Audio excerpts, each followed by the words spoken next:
যে গাড়ি গণেশপুর, গাড়িটা ফাঁকাই ছিল, খালে পাল্টি হয়। এবার আমাদের স্থানীয় লোকেরা আজ পুরসুরা থানার হরিহর কয়েকতলা এলাকায় যাত্রীবাহী বাস নিয়ন্ত্রণ হারিয়ে উল্টে গেল। দর্শক, সংঘর্ষ বার্তায় আপনাদের স্বাগত জানাই। WB153857 নম্বরের তারকেশ্বর গণেশপুর বাসটি তারকেশ্বর থেকে ফেরার পথে আনুমানিক 60 থেকে 70 জন যাত্রী সহ পুরসুরা থানার হরিহর এলাকায় নিয়ন্ত্রণ হারিয়ে উল্টে যায়। পুরসুরা থানা প্রশাসন সহ এলাকার মানুষের তৎপরতায় যাত্রীদেরকে উদ্ধার করে স্থানীয় শ্রীরামপুর হাসপাতালে ভর্তি করেন। জানা যায় একজন গুরুতর আহত অবস্থায় আরামবাগ মেডিকেল কলেজে স্থানান্তরিত করেন। বাকি সবাইকে প্রাথমিক চিকিৎসার পর ছেড়ে দেন। পরে বাসটিকে উদ্ধার করে নিয়ে যান পুরসুরা থানার পুলিশ।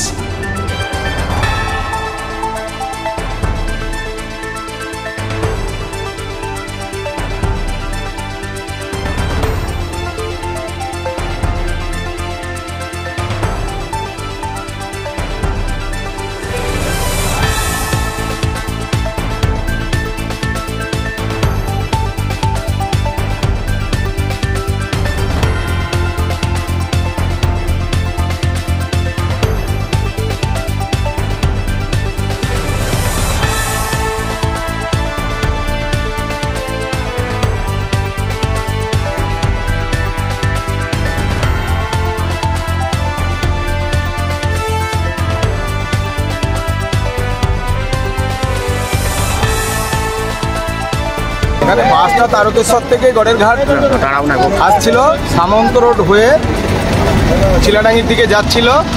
তো এখানে ঠিক 2:40 থেকে 45 নাগাদ হঠাৎই বাসটা বাঁদিকে নয়নজলিতে উল্টে যায় এবং এমনভাবে উল্টায় যে পুরো গেটগুলো চাপা পড়ে যায় এবং সেখানে প্রায় 1 কোমর মতো জল। তো প্যাসেঞ্জাররা ওই ওপরের দিকে যে জানালা ছিল সেই জানালার গেটগুলো ভেঙে, কাঁচগুলো ভেঙে এখানকার লোকাল পাবলিক সব একে একে বের করে আপাতত শ্রীরামপুর স্বাস্থ্যকেন্দ্রে পাঠানো হয়েছে।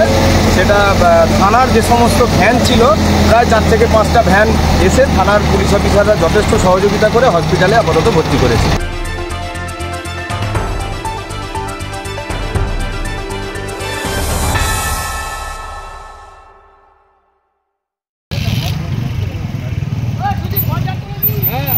যে গাড়ি গণেশপুর, গাড়িটা ফাঁকাই ছিল, খালে পাল্টি হয়। এবার আমাদের স্থানীয় লোকেরা উদ্ধার করে নিয়ে শ্রীরামপুর হসপিটালের স্থানীয় প্রাথমিক স্বাস্থ্যকেন্দ্রে চিকিৎসা করিয়ে আরামবাগ যাদেরকে তাদেরকে চিকিৎসা করিয়ে আরামবাগ আর আমাদের স্বাস্থ্যকেন্দ্রে ভর্তি রেখে প্রত্যেককে যথাযথভাবে যত্ন সহকারে তার বাড়ি পৌঁছে দেওয়া এবং প্রশাসন যথেষ্ট সহযোগিতা করে। কতজন প্যাসেঞ্জার ছিলেন? প্যাসেঞ্জার প্রায় 70 জন মতো ছিল। ইনজিওর কতজন?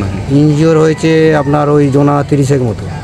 কারো হাত ভেঙেছে, কারো বুকে লেগেছে, কারো পায়ে চোট, কারো মাথায় চোট, এরকম সিম্পল। তারা কোথায় আছে? কোনো হতাহত হয়নি।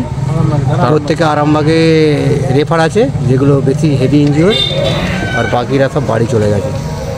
আপনার পরিচয়?